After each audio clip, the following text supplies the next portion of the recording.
One thing you need. Trash in the Patriots. Nigga injured him. So injured. Oh shit. This nigga funny, bro. You ain't eat no waffle without no fucking syrup. That's what I'm saying. It's like waffles and syrup. You gotta combine the two. Like you don't have to just eat them hoes just. But nigga, I'm saying you don't eat no waffles without no damn syrup. But you can eat pineapple without kiwi. I ain't gonna lie. You can eat kiwi without pineapple. I ain't gonna lie. You finna say that you eat waffles with no syrup? Is that what you finna say? It's a lovely day we having outside.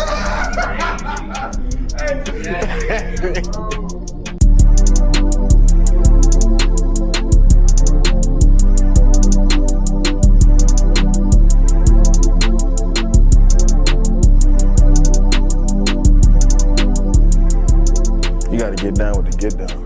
Or like them Popeyes biscuits. Nigga. Hey. Cold, fresh out the damn refrigerator. Nah, I ain't that damn crazy. Hey, but without further ado, man, welcome to another episode of Shedeur Sanders Podcast, episode 48. I'm your host, T. Kyle. Here to the left of me, got my co-host, Big Sam, man, in the building. And to the right, we got Waffle Man with no syrup, man. That was another high for you to say. Hey, don't knock it till you try it. Talking about what y'all people knew? Like, y'all peep anything new? You feel me? Like, So I can't quite put my finger on it. Make sure I got the haircut. Make sure I got the fresh new chop, man. But got my co-host Big Versea in the building, man. Big baller in the back, man. New Cribbo in the cut, Big Jess. Big Jess, man. In the back, man. But without further ado, man, the draft is 2 days away. NBA playoffs have started. It's a lot to get into, man. There's a lot to get into. A lot of stuff going on in this sports world right now, and I can't wait to dive into it. So without further ado, Big Jess, kick us off. All right, we're gonna go ahead and get started in Boulder, Colorado. You know, Sheduer and Travis Hunter. Have they done enough to get there and Jessie retired? No. I mean, Travis Hunter, yes. Yeah. But Sheduer, no. What has he done in his 2-year career at Colorado to grant him his number 2 jersey being retired? Outside of, bring a little notoriety to Colorado. Now it's popping. It's on the map again. Like, it's a cool school for sure, but he went 13-11 in conference play. Sheduer just not that guy. He's not that guy. Travis Hunter. Now, he's a Heisman. You have to give him that. He won Defensive Player of the Year, I think, back-to-back years. I mean, he won pretty much every award you could do realistically in college football. Travis Hunter is going to be one of the Pantheon greats in college football history. I think we can all kind of agree to that. But Sheduer, he hasn't done anything significant to have a jersey retired. I mean, Joe Burrow, he doesn't have a jersey retired at LSU. I mean, it was, what's his name? That's the OC for the Chiefs. Not the old one, the one that kept getting snubbed for jobs. Bieniemy? Yeah, Bieniemy. He was cold at Colorado. He didn't get his jersey retired. So I'm like, let's pump the brakes on just giving Sheduer the same level of flowers as a Heisman Trophy winner when you don't do that to any other greats that come through your program just because the coach's dad. I kind of think that's kind of more. My personal opinion, I know it has to be signed off by the AD and people above, but I don't think Shedeur Sanders did enough in his 2-year career to get his jersey retired. I think we probably got to step into the mind of a resident that lives in Colorado. Like, as far as accolades and statistics and accomplishments, then we compare his resume to the likes of, say, Patrick Mahomes at Texas Tech, Joe Burrow at LSU. Hell, even certain players that have been playing on these, legendary teams, these blue bullet programs, the Alabamas, the USCs, the Ohio States, the Michigans. It's a lot of great players that don't have their jersey retired. But I'm thinking from the standpoint of what Sheduer probably means to Colorado, or at the very least what he means to Boulder.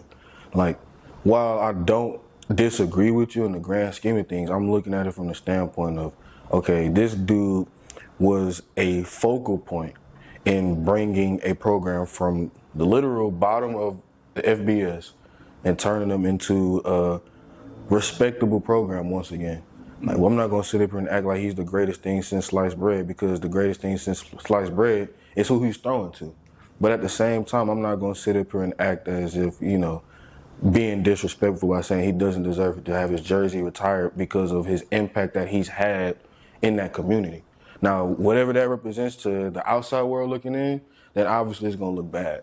But as far as what the residents of Colorado have and what they see when they look at a guy like Sheduer, I mean, who's to say that he doesn't deserve to have his number retired? So we're talking about getting our number retired at the college level. That's a pretty high standard. I mean, are we really debating impact or accomplishment? I think it's both. Yeah. Impact and impact. What and has he accomplishment. accomplished? What has Shedeur Sanders accomplished? And They haven't won a Pac-12 title or a bowl game. Yeah. he was They haven't. 13-12. 0-1 in his bowl game, got blown out, looked awful. I'm talking like He was 1-8 against top 25 teams, bro. But It's done. That's not like But that's the thing, though. It's not like we looking at it from the standpoint of statistics. That's why I want to give him his flowers based on the impact. I mean, we could probably make an argument to say that is he the best quarterback that we've seen in Colorado in a long period of time? Yeah. I mean, but if that's the case, a lot of these schools should be retiring these quarterbacks that come and save their program. And I mean, what is he? He hasn't truthfully saved that program. We literally seen Deion Sanders go to Jackson State and do the same thing to Jackson State. So are we giving credit to Sheduer because of why are we giving him that level of credit? If we just seen Deion take Jackson State, turned it up, build it up until a little something now. That's the top school in sweat, and he just came to Colorado, and he's kind of doing it in a sense. He still has ways to go, but I see the progress. But I'm not going to sit there and say Shedeur Sanders changed the Colorado trajectory in the college landscape. I just don't think that's fact. I think even if Sheduer wasn't there, I think they would have got good quarterback play from somebody in the portal because they want that opportunity with Deion and his connections to be able to put their talents on display with a coach like Deion said. I think that he was going to get top players regardless. I don't think just because Sheduer was there, that meant, he changed the program. Like, Deion was bringing in them 5 stars. I think, go ahead. I feel like Sheduer, did he change the program? No, but I feel like he's just an iconic player. Like, if that makes sense. Like, watch flicks, you know what I'm saying? Just the things. I feel like it's the community. I feel like it's what he brings to the community in Colorado now. I'm not sure what that is, but I mean, I know y'all seen like the video, like, you know what I'm saying, when he hop out the car and all the girls, like, they going crazy and shit. Like, it's probably like the community just probably just loves him, bro. Mm-hmm. Let me ask you this question. I'm going to cut you off. I want to ask you this question. Do you think Tim Tebow was a better collegiate quarterback than Sheduer? Yeah. Shit, Tim was that guy, yeah. No, I'm not yes or no. Yeah, I feel like he was. Tim Tebow number is retired at Florida. Damn, that's crazy. So, like, If their names were Sanders and Hubbard, will we even be having this conversation? Hunter, yes. Hunter, yes. Travis Hunter for sure. He's a Heisman Trophy winner. That's why I ain't said nothing about Travis. Travis Hunter is 100% deserving of it. He should be the only person at Colorado with his time number retired on this current team right now. I don't think Sheduer done enough at all. I mean, you go 13-12 in your 2 years at Colorado, 1-8 against top 25 opponents. You lose by 25 in the Power Bowl and looked atrocious. It wasn't like Cam Boyd, who played halftime and then, okay, I'm chilling for the Scouts. He played the whole game, and they got dominated by BYU. It didn't even look close from start to finish. But I think you don't necessarily have to look at that and put a whole bunch of blame onto Shedeur Sanders for that. Like, his play was not to the level we expect, but from the standpoint of, like, what he's brought to the community, or hell, just to the team in general. You mentioned they could have easily found a guy in the portal to do and replicate what Sheduer is able to do for Colorado. But there's a certain level of match made in heaven when it comes to the marriage between a quarterback and a wide receiver. We see the likes of that between Joe Burrow and Jamar Chase. Are we going to get the same level of Jamar Chase that we get from him if we give him some other quarterback that's not named Joe Burrow? We've never seen that. We have not seen. Actually, we have not seen that. Will we get the same level of production that we get from a guy like C.J. Stroud and Nico Collins? Will we get the same Nico that C.J. without C.J. throwing it to him? All right, we're not doing that. But I'm saying. No, Travis Hunter is eating with whatever quarterback they put out there. I promise you that. But I guarantee. So you think Travis Hunter production was largely because of the play of Shedeur Sanders? I think that it's a mixture between how dynamic of a freak and nature Travis Hunter is, along with how surgically precise Shedeur Sanders was. I mean, like, we forget that this man finished 5th in the Heisman voting. So it's not like he was playing like buns.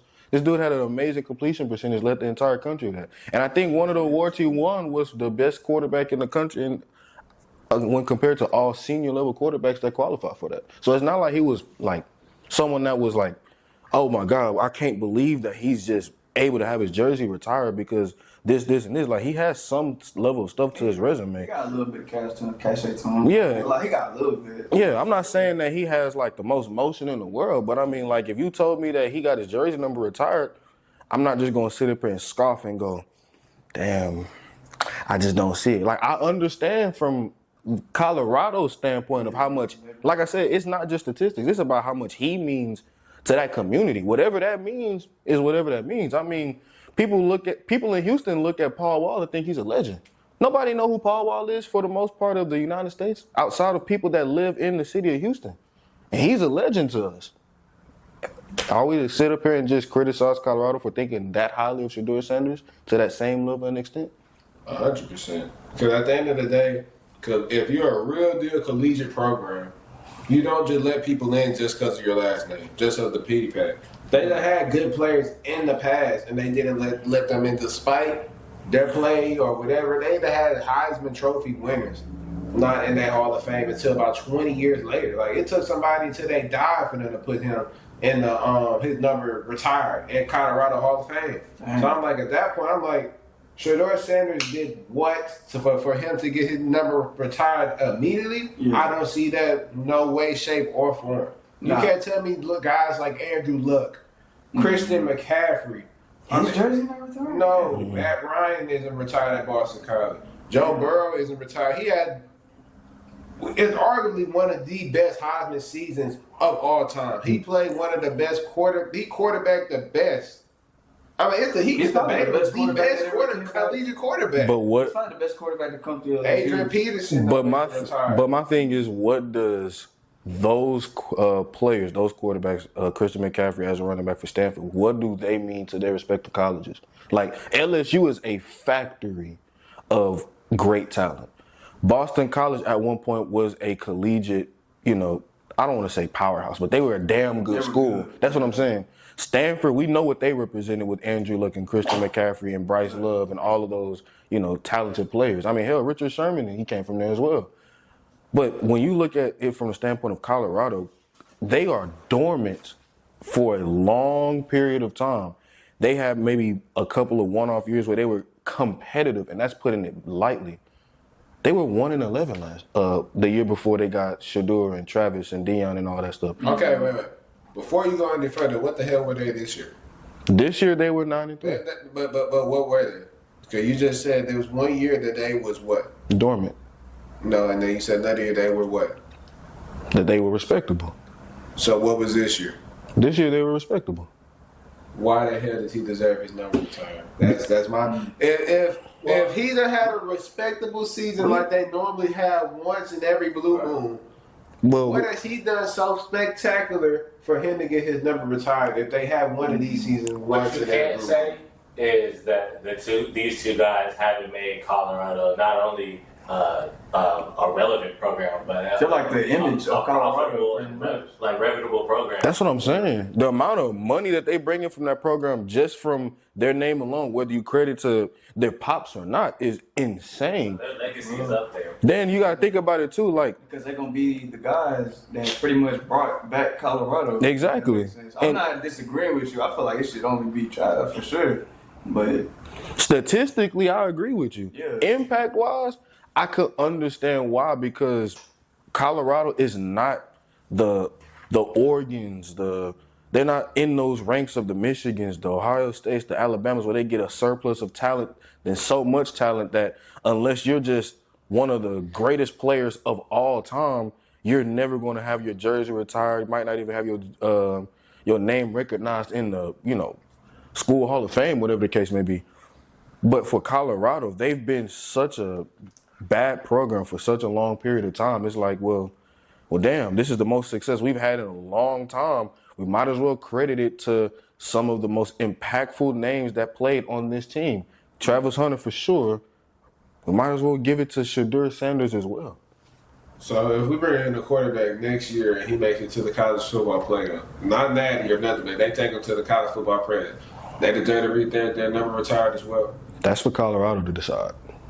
You talking about who? I'm talking about if the quarterback they bring in, if it's Juju or if it's Slater, he goes and take them to the college football playoffs, a place they've never been in a long time, and he deserves to get his number retired. I think we're giving it off of like. I think that's what makes sports weak. If you win a bowl game, you already have more accomplishments than them. I mean, yeah, that's true. I'm not going to sit up here and dispute it. But again, we're not talking about statistics. Like, if they go to a height that they haven't reached in like 30, 40 years, then then I got no choice but to agree with you. But I mean, until that happens, whether it's Juju or Caden Slater, I mean, this is what we got.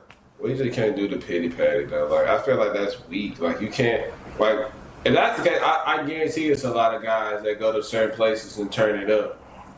And are they never retired? No. Like, I feel I'm surprised Tim Tebow shouldn't have retired, and he had a large impact on the community in Florida. Yeah. Even just the school, like you think about Tebow, about a little celebration, like take a knee. But I mean, think about how many. Iconic as well. But think about how great Florida has been for a long period of time. I mean, we ain't just talking about like recently. I'm talking about like for a long period of time, they were like in competition for being the best school in the country in the SEC. In the midst of Tim Tebow, in the midst after Tim Tebow, in the midst before Tim Tebow. That is true. Colorado don't got that. At least they haven't had that since their original Heisman Trophy winner. So. Alright, so Can't be bad, man. It's all right. Go. You go. all right, man. Speaking of elite players, we can go ahead and switch gears to the NFL. Let's talk about quarterbacks while we're on that subject. So let's throw up a scenario. Let's say that a certain quarterback was available tomorrow. How many teams in the league are making that upgrade without hesitation? So if I were to say Lamar Jackson, how many teams do you think are definitely upgrading? 3. I think 3 teams would make. I think it would be 3 teams that wouldn't make that trade. Oh. I think it would be Cincinnati. I think it would be Buffalo, and I think it would be Kansas City. Do you think fit matters, or is sometimes talent too good to pass up? It's only a couple of untouchable quarterbacks in the league by far. Like, I'm not replacing you with anybody. Like, you're our guy. I feel like it's only a fair amount in the league, and I think Lamar is one of them. But those are the 3 guys that I think is better than him at this moment. I'm sorry, bro. I can't do it. I can't. It ain't 3. It's 2. Joe Burrow and Mahomes. I'm sorry. I can't. Hey, hold up. I'm you sorry. Just Josh Allen again. Like, I'm sorry, I just bro. that. What are you doing? Bro, I'm sorry, bro. I'm not going to sit here and act like he ain't a great quarterback because he has been extremely great for a long period of time. But if I'm Baltimore, I am keeping Lamar Jackson over Josh Allen. Bro, you crazy. I'm sorry. So you think with Josh Allen, they are a better team? Baltimore? 100%. 100. Bro, he just beat them in the playoffs. What are we talking about? So beating someone in the playoffs makes you a better player than that multiple person? times? Okay, so multiple times, right? He beat him multiple times, and don't bring up no Brady Eli because that's not. Josh Allen won those games himself. It wasn't like, oh my God, like he just had an amazing day on the ground. The defense really played the tails off. It was Josh Allen went out there. You know, they played a solid game as well, but Josh Allen did his part. Let's not sit here and act like Josh Allen didn't do his part. Josh Allen, Lamar Jackson, switch jobs. Who wins the game? Me personally? The guy that won twice already in the playoffs when it mattered most. I don't think it's a discussion. This is insane. I disagree, bro. What, I mean, he just won the MVP. Mind you, we all can sit there and say this year was Lamar Jackson. But overall, man, Josh Allen has been the better quarterback throughout his career? Nah. He won 2 MVPs. Okay, whoop-de-doo. It's not just the MVPs. I'm just looking at it from the standpoint of like, hell, we could go off of recency bias alone. I'm trying to like imagine like that fit of, you know, Allen in Baltimore and Lamar in Buffalo. Like, You telling me Lamar being in Buffalo doesn't add a different dynamic to that squad? I feel like they would have What's to build. different about it? If there's no difference, then why make the decision to trade him Josh or Allen. swap him? For I'm one, saying that if Baltimore heard that Josh Allen was available, Mm-hmm. Baltimore is not passing up that opportunity. I'm sorry. Now, obviously, they feel highly of Lamar Jackson, so realistically, they're not going to make it. But I promise you, every other GM in the NFL would consider Josh Allen to be a better quarterback over Lamar Jackson. And you can't, like, if you want to go MVPs or stats, okay. But let's look to the nitty gritty. Lamar Jackson has not beat Josh Allen in the playoffs one time. Regular season game, Lamar, he got him some. Okay. so they both going through the same damn situation. Allen can't beat Mahomes. Exactly. Lamar can't beat goddamn Allen. So it's like a. But if that's the case, how the hell is Lamar Jackson better than Josh Allen? Because he has MVPs? No. If we're going to look at it, well, go ahead. Cause I'm just like thinking, cause like if they switch roles, you know what I'm saying, switch teams or whatever, it's gonna be the same damn result. We're not even thinking about Mahomes, so you can look at that factor. Here, I'm gonna go down the list. If Lamar and Josh Allen switch jobs, what team wins that trade? Baltimore getting a top 3 quarterback? I feel like it's a win-win for both of them. Like they both are good quarterbacks. Yeah, they both good at what they do. You know what I'm saying? Like, But who's better? That's Who wins that trade? I mean, shit, Allen. Okay, I gotta get props. Allen beat him. I don't know how many times. Well, Lamar ain't fucking won, so it's like I gotta say Allen. But I still feel like it's a win-win. I'm not downplaying Lamar, but it's just like that's how I'm going off of it. I feel like I don't want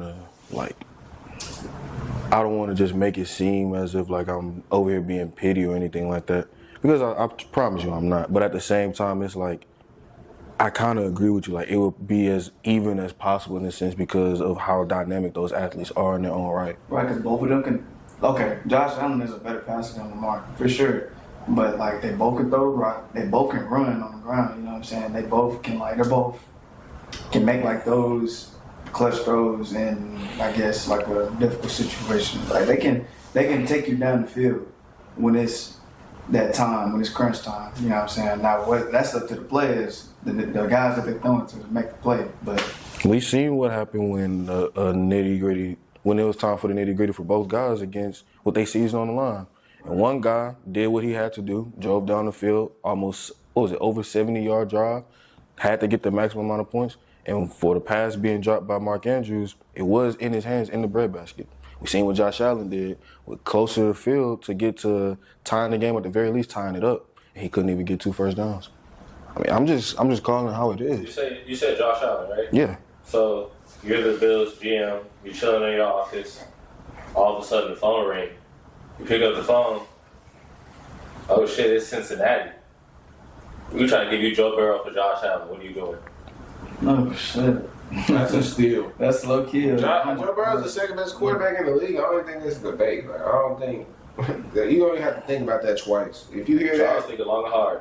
So Well, I'm thinking if I'm the Bills GM, it's like, do I want to end up in the same situation as like obviously it's not to the severity of what Nico Harrison going through right now, but it's like if I get rid of a player that just took us to a AFC Championship game multiple times, it's like how much of an upgrade do I realistically think I could get? But at the same time, Joe Burrow is better than Josh Allen in my opinion. So we all say Joe Burrow, most definitely, yeah. Joe Burrow is.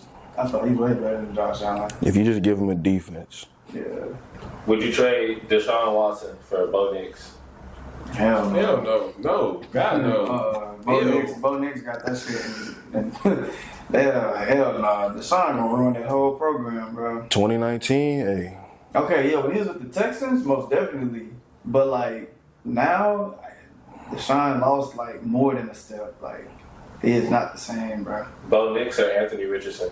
Bo Nix. By far. Anthony Richardson, I didn't watch the game where he threw for over 200 yards and completed less than 10 passes. Damn. That is terrible. He has talent for sure, but he not fucking with Bo Nix, bro. He has okay. AR got a lot of potential. That's all I can say. But he's one of the guys I feel like he still has to learn. You know what I'm saying? That's no discredit him because he's good. He's decent. He's a decent quarterback. But nah, Bo Nix for sure. Bo Nix or Trevor Lawrence? Oof, Bo Nix for sure. I'd probably take Trevor Lawrence still. I think Bo Nix, he showed me some good things year one. Let me see it again year two. Because Trevor Lawrence had a good 1 year failure or whatever, and then he became turnover man. I feel like this is a close one, but I got to give respect to Trevor, even though I don't look at him as favorably. Bo Nix better than him. I don't know. Trevor Lawrence or Geno Smith? Geno. For right now, Geno. Geno or Justin Herbert? I knew that was man. Geno Smith.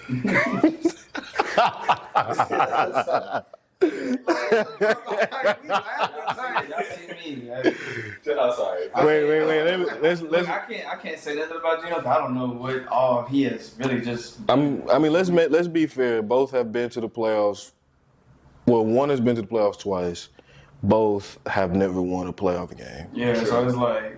I feel like Geno played better in the playoffs than Herbert, in my opinion. I mean, they got their ass tore up by San Francisco. Sure, but I mean, he played his tail off. Shoot, you can't say the same for Herbert. Pause. Are you subscribed to Check the Stats podcast, man? While we on this pause, you make sure you go on that YouTube link and you subscribe to Check the Stats podcast, or you gonna make my boy Omari sad, man. I'm gonna do something crazy.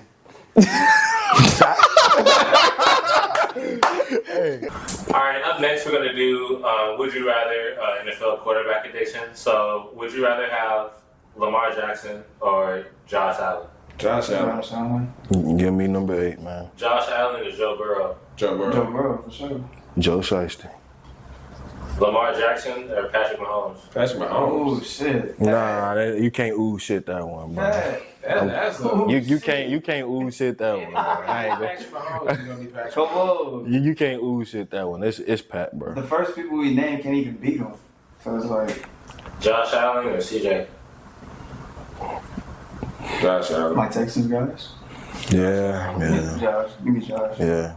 It's Josh. CJ or Justin Herbert? CJ, Jesus Christ. I'm gonna go CJ right now. Not even close. Come on. Yeah, it ain't. Yeah, I'll be honest. Give me number 7. Bo Nix or Trevor Lawrence?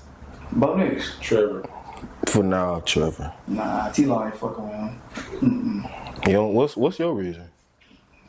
I mean, Bo Nix look better than him year one in my opinion. But shoot, I think so. Herbert. Lawrence had a good year, and then after he was bad too. I think rookie, we kind of got to slow that break. All right, pause it for a second Respect. before we really just evaluate for him. Well, let me give him some time. But I'm gonna still go Bo Nix. But yes, I agree. We gotta give him some time. How long until you feel Trevor Lawrence isn't a franchise quarterback? Long term for By the him. end of this year for me. But he already got his his extension. money for Yeah, sure. he got his money. He had a winning season? Yeah. Yeah, he been to the playoffs 1 year. And then the year he got hurt, his team was 8-3 for what it's worth. Do you remember they beat the Chargers and then they lost to the Chiefs in the divisional? Yeah, yeah. Who should start? Anthony Richardson or Dan Jones? AR. Well, damn. It's like AR. I think it's not performance based. I think he got to really just. I think that actually has to be a QB competition in camp. I mean, when the player says they're tired, they had to come out of the game. You look like them GMs, them coaches, those players that's been there. You see that, and you're just like, I can't ride for nobody like that. Like you was willing to quit on me, and I feel like some of that resonates in that locker room. Like I ain't gonna lie. You gotta treat it the same way the Texans treated Davis Mills and Kyle Allen. You gotta do a 2 QB system between them guys. So if you're the Colts, you plan on playing both? Damn near. Like, I feel like it's crazy to say, and I don't mean to sound disrespectful, but Daniel Jones just looks like a better passer than Anthony Richardson. Like, he got a lot of work to do, bro. Yeah, he the did. mechanics are all off. It's not even just the mechanics, bro. It's like Decision making ability. So Trevor Lawrence or Geno Smith? Geno. I'm gonna go Geno Smith for sure. I rock with Geno or Tua? Geno. Geno for sure. Tua, he gets hurt too easily, man. man. He's just. If you take the concussions aside, I damn near want to lean Tua. Yeah, low key, like he's straight. He's straight, but like I feel They're like close to the same. I kind wonder. of like in the same bracket. I wonder what Tua would look like in an offense that isn't Mike McDaniel. Awful. You think so? Sure, Mike Daniels saved him. Cause you remember prior, Brian Floyd wanted to get off of him by any means necessary, and then Mike McDaniels came and he saved the day.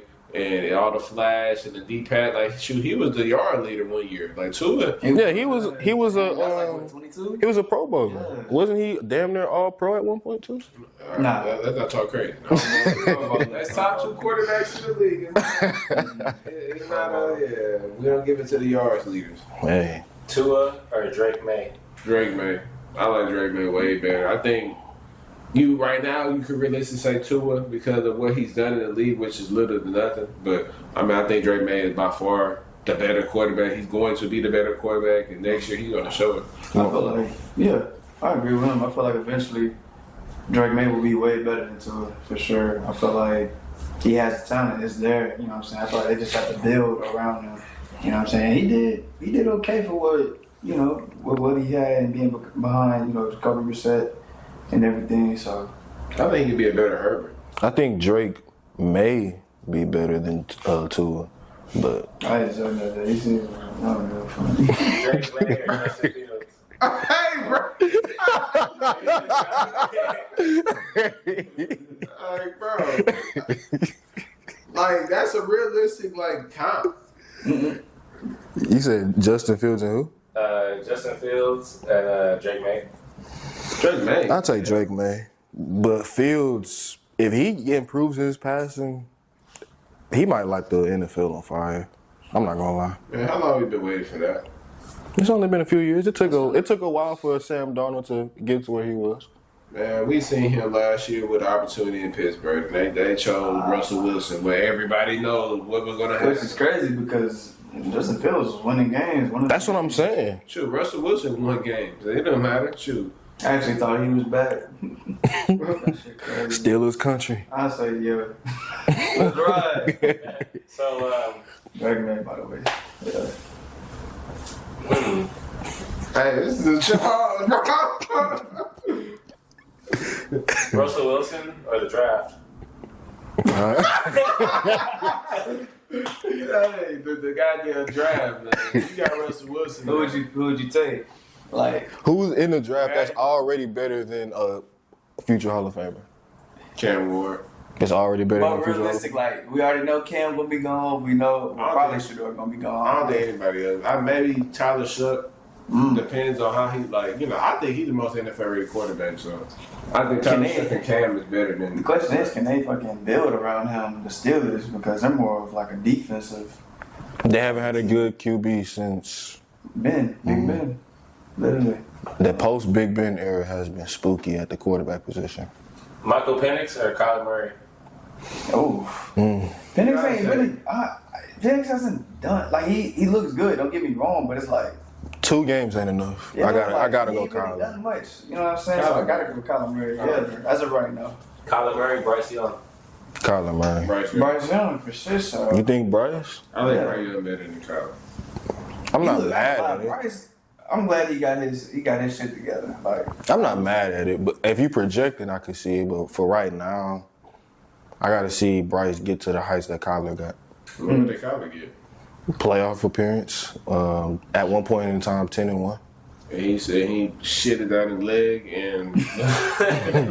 Hey, look, I'd rather shit down your leg at one point of the season than shit down your leg at every point in the season. The shit.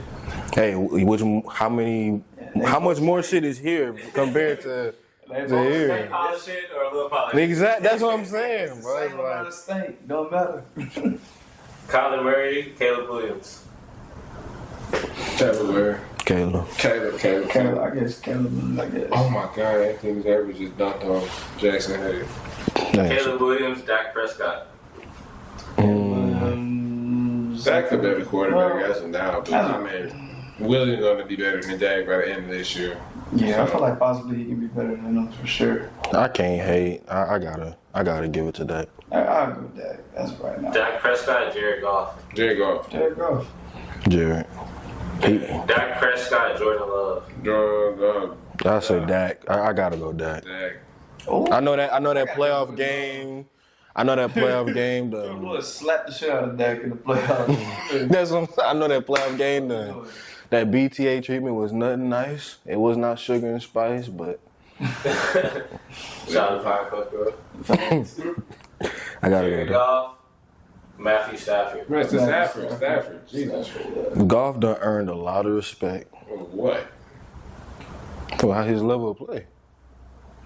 He's a top 10 quarterback in the NFL. Yeah, we can say that, but Stafford's a top 5 quarterback in the NFL levels.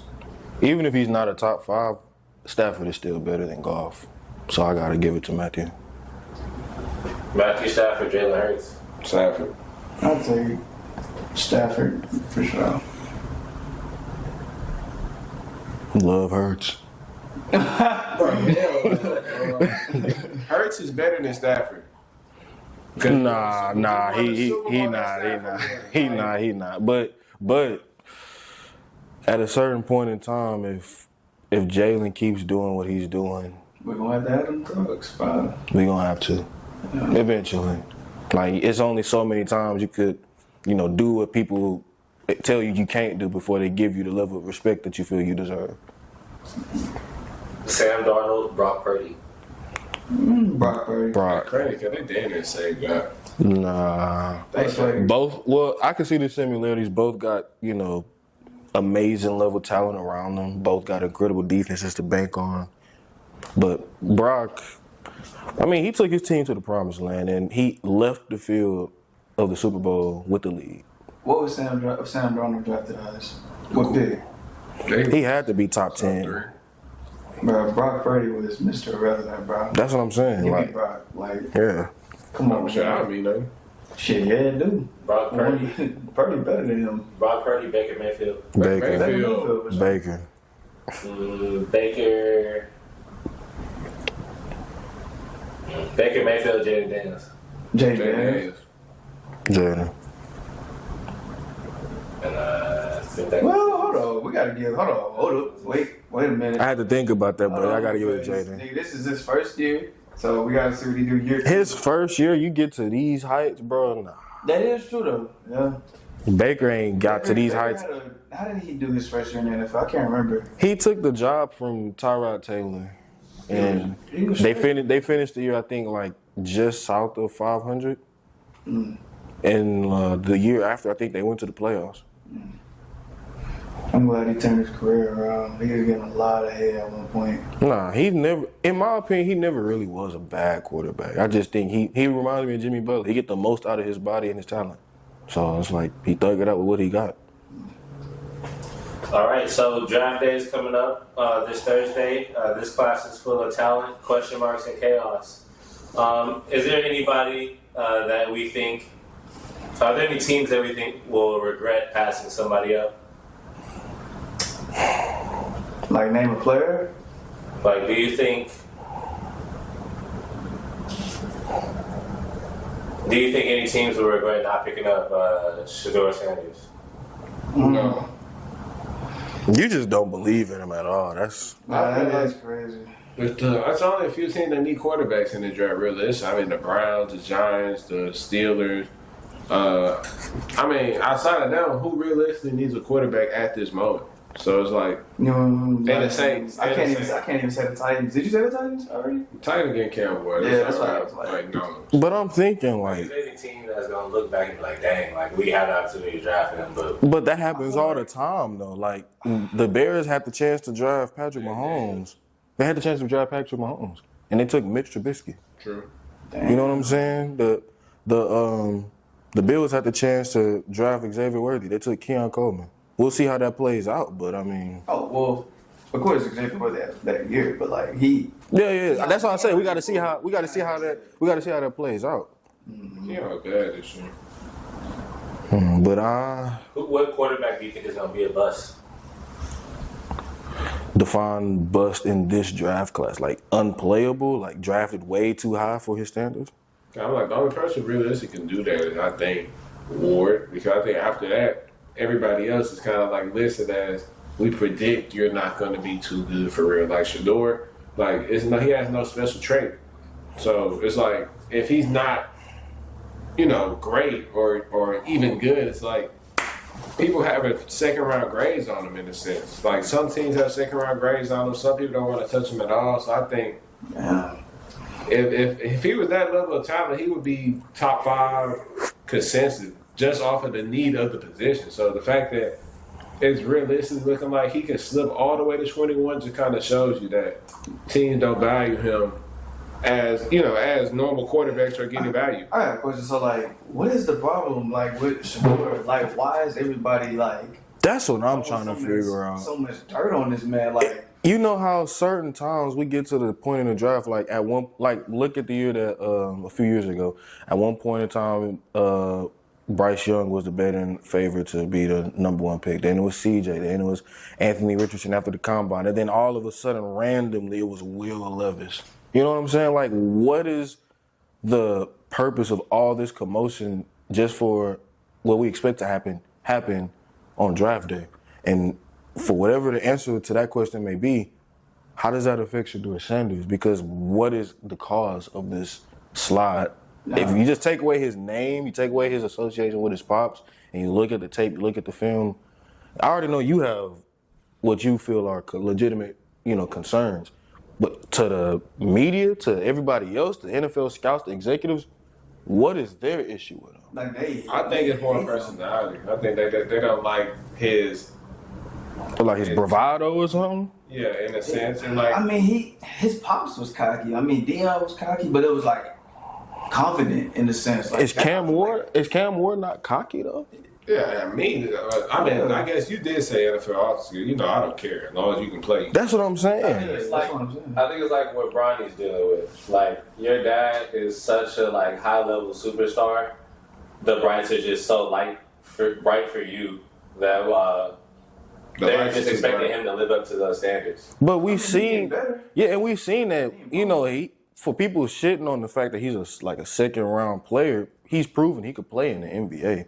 Maybe not to the likes of his dad, but I mean... And he's obviously too damn good for the J League. That's what I'm saying. That nigga torched the J League. Or he's just having that leash where he can do whatever he wants.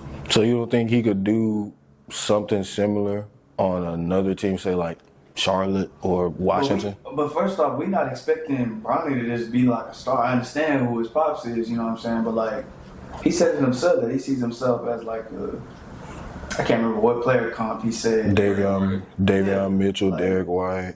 A role player guy. So it's we never expected Bronny. But being a quarterback, you trying to be the face of the franchise. Right. I feel like, bro, honestly, I'm not saying Sheduer is just a leader or anything, but I feel like he's a good quarterback. He's a good basketball player, but when your dad is LeBron, when your dad is Deion Sanders, the brights are lighter. The brights are Hey, the lights are brighter for you, man. Respect. But say for instance he do come in the league and he do his big one. What if he end up being better than Cam Ward? What if he do? Good for him. This nigga a hater, bro. He's a hater.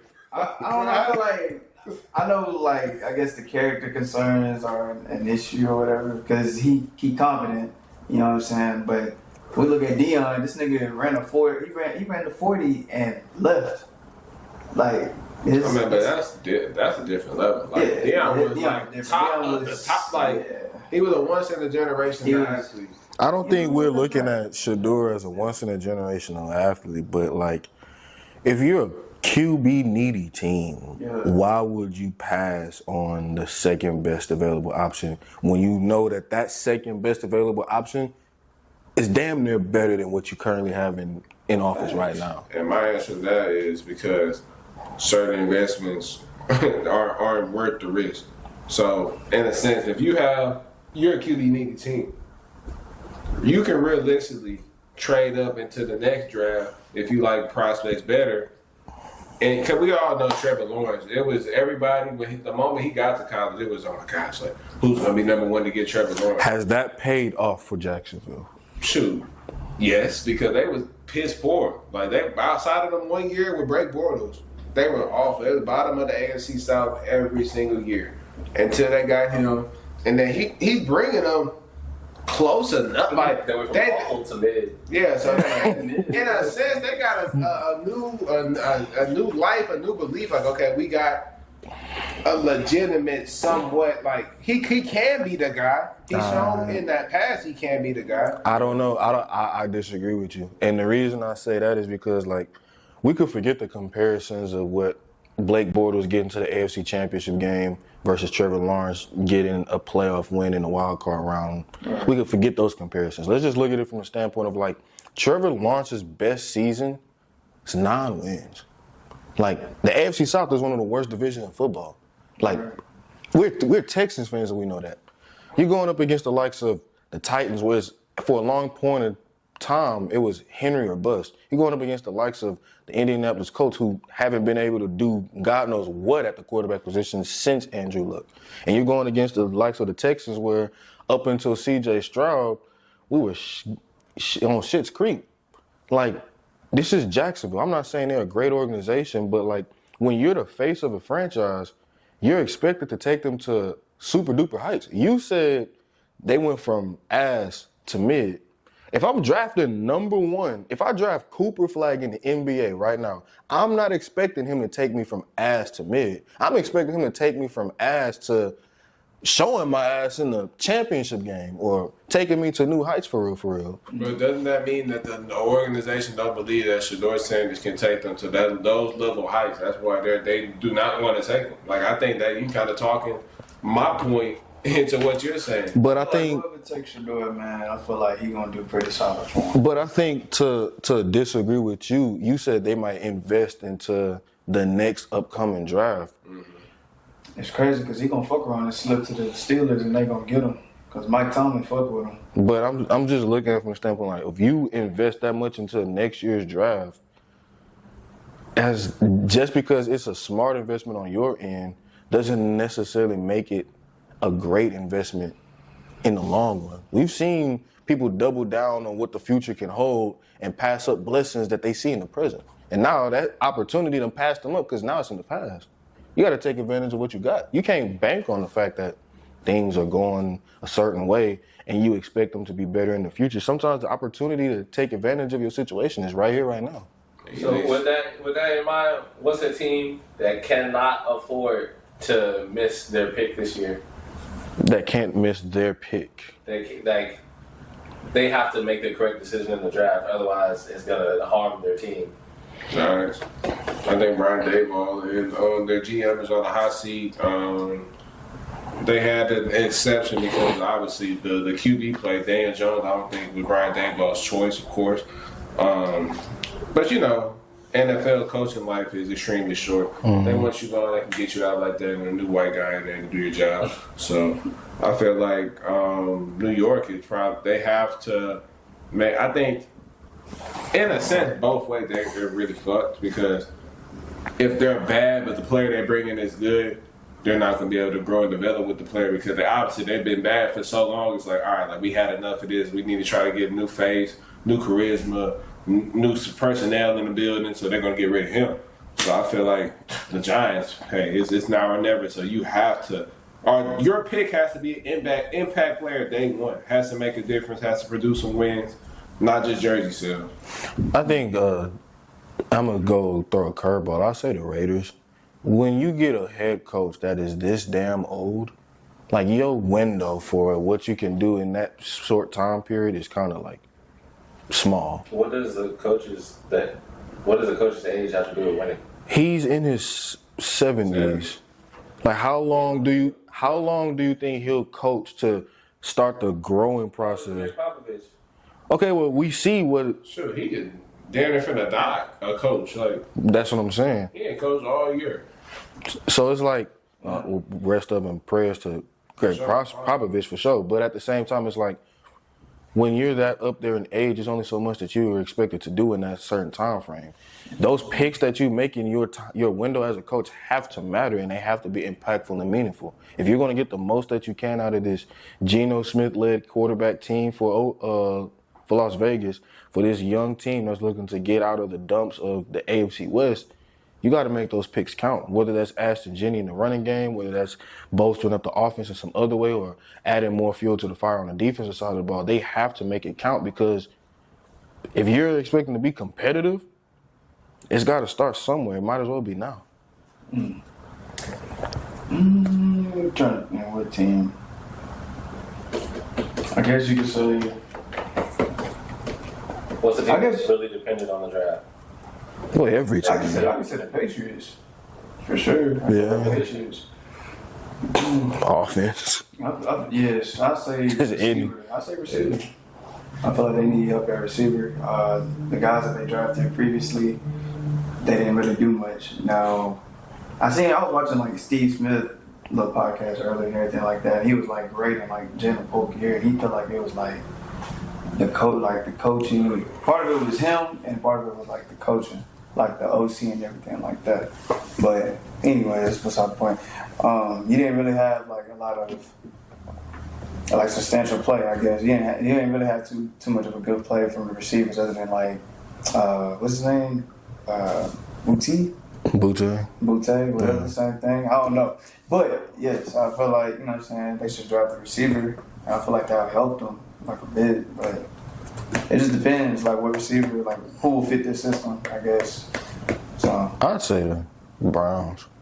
I was about to say that too. Yeah. I say the Browns just off of the fact of like they don't have a clear-cut direction of where to go. They don't have a quarterback, and the quarterbacks that we've seen, if you're not named Cam Ward, then I mean, shit, you're either sliding or you weren't high enough to even be considered at that point in time to begin with. So it's like, are they going to go with the likes of Abdul Carter? Are they going to go with the likes of a Travis Hunter? Will they boost their offense, or will they add more firepower with Myles Garrett to their defense? Whatever they pick and whatever they choose, they have to nurture it and make sure it's right. On to the next topic though, man. With the addition of... Sorry. Like, pull your shorts down. Oh yeah, that nigga naked in the last video.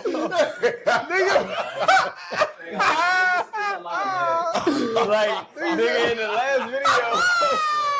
I say, where the fuck is your shorts at, nigga? Hey, nigga. Are there any series that you think are probably already over? Like, a very early decision? Orlando, Boston for sure. Orlando just don't have enough firepower. They don't have no consistent stars, no consistent players to show up to the party outside of Paolo. Now, defensively, I can say I'm very impressed with what they did against Tatum. He had a stinker, per usual, like I tell y'all. When playoffs come, that's when Tatum becomes Tatum. So I think Orlando, they're going to be a quick one and done. I think Milwaukee as well. That's a quick one and done as well. That's sweet watch. Like, they'll probably be rested up, getting ready for the second round by the time the end of the week hit. Hey, shout out to Ja Morant, man. That's what I was going to say. Hey, he held his word. That man said we will not lose by 51 points, and god damn it, he was right. I gotta give him his props for sure. But them Bruins was out on Easter Sunday. Yeah. Are we predicting any Game 7s in that round one? I hope and I pray that Denver and the Clippers go Game 7. That's a great series, two great teams. Great offensive team in Denver versus a great defensive team in the Clippers. It's really like, if you're a fan, if you're a nerd of the game of basketball, it's a great series that you want. That's a series that you want to watch. It's a game of runs, man. I tell you, the Clippers and Nugget game goes. The Clippers can be winning for 25 straight minutes, and all of a sudden Denver comes back on this glorious run. Westbrook hit a three, and then Norman Powell turns it like. It's so many things that happen in that game. Man, I love that series. That's probably the most intriguing one, and I pray to God it goes to Game 7. I think a sleeper is Detroit and New York, because that youth that Detroit has showcased. I mean, they proved something to me in game 2. I'm not gonna lie. I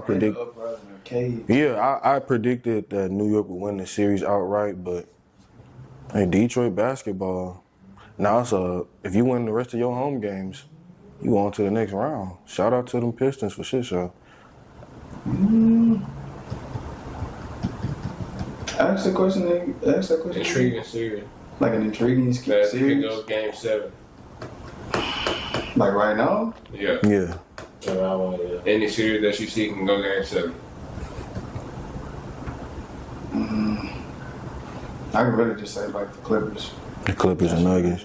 That'll be a great series for sure. I got a quick prediction. The winner of the Clippers and Nuggets going to the Western Conference Finals. I mean, is that really a big prediction? I kind of feel like everybody's in consensus of that. That means they're knocking off OKC. What about Lakers and Timberwolves? Like, do you see that going to Game 7? Y'all don't see that going to Game 7? I think it can. I think it can go. I can lean that right home. Yeah, You know what I'm saying? I think it can. Like that game can go Game 7, you know what I'm saying? Minnesota can definitely throw a curveball in everybody's prediction for who's coming out the West. Yeah. It's really like up in the, I don't say it's up in the air this year, but it's like you don't know what to expect. Kind of, so. Yeah. And last but not least, let's put the spotlight on a underperforming star. I mean, Jesus. I mean, how many times I gotta say his name? Jason Tatum. I mean, 13 points. Like, let's be serious. He was airballing prior to that wrist injury. I mean, he did not play good at all. Now, give credit where it's due. Orlando is a good defensive team. But if you are a number 1 star, if you are a contender for face of the NBA, 13 points in a game 1 against the 7th seed, and your team is clearly the better seed, is unacceptable. And if Luka went out there and put up 13 points, we're killing him in the media. If Bron go out there and put up 13 points, we're killing him. If Ed goes out there and puts up 13, we're murdering him. If Shea goes out there and puts up 13 points, if Giannis, Jokic, the list can go on and on, but Jason Tatum gets to go out there and put up 13 points. 13 points, and we sit here and we giving him passes because he has a great team. I don't know about Brian. Everybody kind of No, I feel like no. I only said it because of how I feel like social media just been eating Brian. I ain't gonna lie. If Brown went for 13 points in the playoff game, he would get criticized to next resort. I don't know, bro. I don't want us to diminish these superstar level criticisms that's supposed to go to the superstar. And everybody in this room, for the exception of me, believes he's a superstar. How the hell can he get away with having 13 points, playing inefficient? He was by far probably the worst starter on the floor that night outside of Porzingis, and he gets no criticism, no blaming. Oh, okay, great team win. The team did their job. We can't continue to give Jason Tatum these levels of excuses, but we want to let him sit at the table with Giannis, at the table with Luka, at the table with Jokic. We're trying to force him to be something that he clearly shows us playoff after playoff after playoff. He's not. And I'm not saying he doesn't have his moments, but if you're an inconsistent star, we can't put you on that same criteria with these proven stars that do it consistently time in and time out. Right. LeBron James, Nikola Jokic, Luka Doncic, Giannis for the most part as of recent. Obviously, we know what he did against Miami, his shitters, but for the most part, bro, we got, it's Tatum, man. It's Tatum by far. I've been saying it for years. I don't care when he goes for a 50-piece, 1 out of 7 games, he's going to have one of those games. But for the most part, can you be consistently the best player on your team despite the talent you have? And I don't think Tatum has ever did that. You don't think, remember when we was on the game the other night and when he was it's crazy because Tatum back then, before this, he used to hoop in the playoffs. Yeah, in a sense, but he didn't have the expectations. He wasn't there yet. He had that excuse on if he didn't perform, he was still a rising star. But now he's making first team All NBA every year. He's the second most highest paid athlete in the NBA. So what about I can lean this route. Yeah, I was just about to say that. I was so. You don't gotta whisper it, bro. Do y'all consider Jalen Green to be a superstar? No. No. The Houston Rockets have no superstar. That's true, but like he is affecting our team. No, he's not. No. Our process just went out there and had a 20 piece. And just out there, We don't have a face of the team. I feel like, bro, everywhere I look, it's Jalen Green and the Rockets. He's the most marketable because that's who the NBA media wants to push, or at least wanted to push until Sengun became an all-star and got the credit that he was due. Shit, yeah, we talking about. I'm gonna just lean that way, even though he's not like I guess y'all superstar. But yeah, that performance he put up the other night, man, that was just atrocious, bro. Him and Fred VanVleet, that shit was just. It was funny. It was really crazy. That shit was not funny as a Rockets fan. Yeah, no, like it's just. It's because he posted on his story. He was like, I'm going to, he deactivated his Instagram or something like that. He was like, leave my girl out of it. I was like, bro, come on, bro. And I expect like a lot out of him because he has potential to be good. We done had these talks, like all of us here. We done had these talks about how he has potential to be, you know, a top 5 shooting guard in the league right now. You know what I'm saying? But so it's like very disappointing. So I gotta say him because he has like that potential to be great, I guess. So I mean, for starters, he's not a superstar.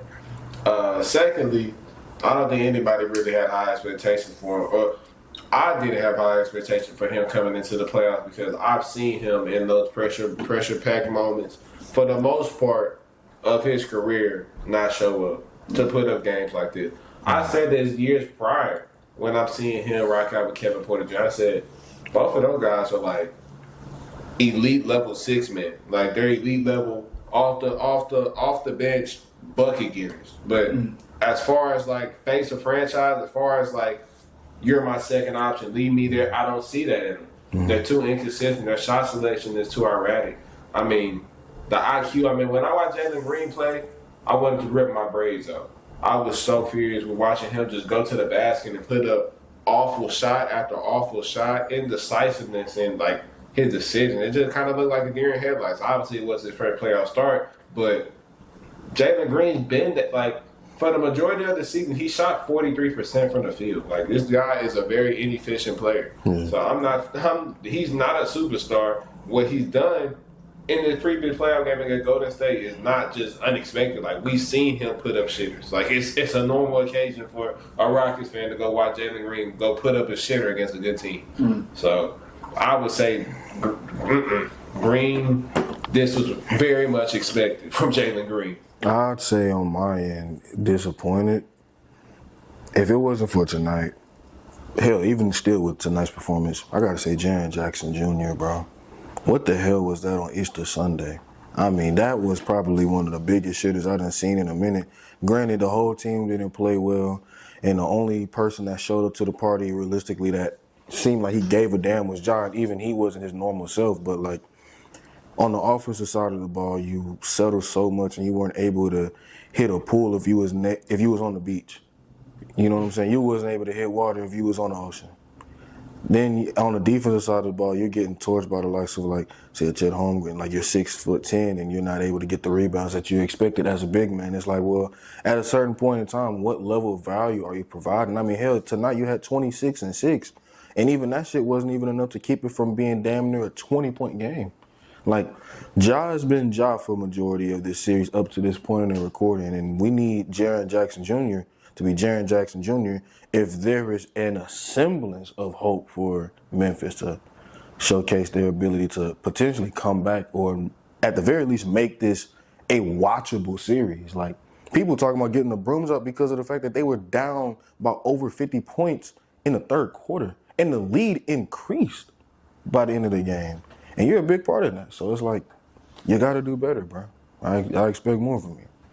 I mean, Jaren Jackson showed us this. Like, he's never been a double-digit rebound guy. He never even showed that he has the drive to go grab a rebound. He never showed the intent for even trying to get anywhere near a basket. Everything he wants to do is to catch and shoot three. But for the Grizzlies to get to where they want to go ultimately, I mean, we seen without John Morant, Jaren Jackson was able to, be with the help of Zach Edey inside the paint, of course. Like he was able to serve the role of being at certain points in time the best player on the floor for the Grizzlies without John Morant available. And even with John Morant coming back from injury, he was still at times looking like the best Grizzly that was on the court.